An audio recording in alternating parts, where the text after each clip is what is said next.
In his third week in office, President Trump proposed that the United States take over Gaza, resettling Palestinians and developing it into the Riviera of the Middle East.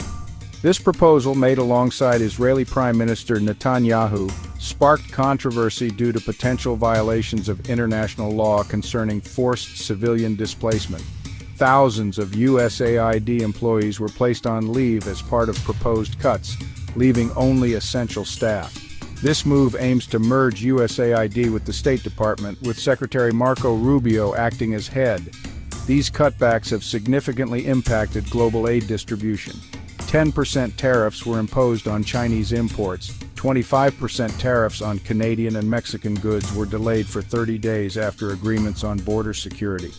Agreements include increased U.S.-Canada border control to manage migration and fentanyl flow, and troop deployment to the northern border of Mexico, with the U.S. limiting southward gun flow. Incentives were offered to federal workers for voluntary resignation by the February 7th midnight deadline, aiming to reduce government size. This plan was temporarily halted by a U.S. judge hours before the deadline due to a lawsuit by federal employee unions. Controversy surrounds the legality and clarity of the offer. Sanctions were imposed on International Criminal Court staff assisting in investigations of U.S. citizens or allies, including financial and visa restrictions. This follows ICC arrest warrants issued for a Hamas commander and Israeli Prime Minister Netanyahu over alleged war crimes in Gaza. Airstrikes were ordered against Islamic State targets in northeast Somalia on February 1st. The U.S. claims many terrorists were killed without civilian casualties, but this remains unverified. The U.S. withdrew from the UNRWA, the UN Agency for Palestinian Refugees, and the UN Human Rights Council.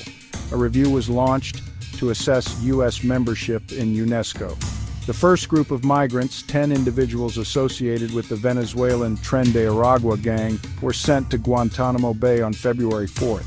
This is part of a plan to expand migrant detention at the base, potentially holding up to 30,000 people.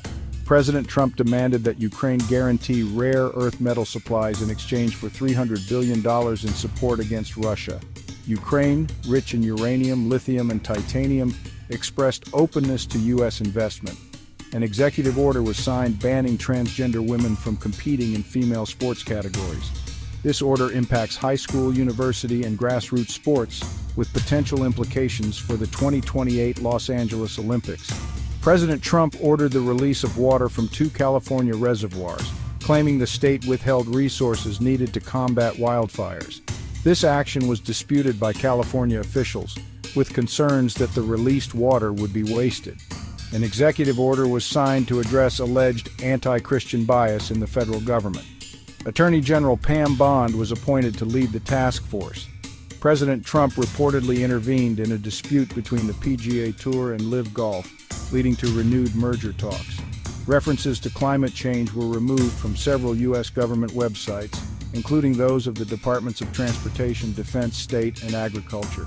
DOGE, an initiative led by Elon Musk to shrink the federal government, was granted access to the U.S. Treasury's federal payment system. This has raised concerns about data security and the initiative's growing influence within the government.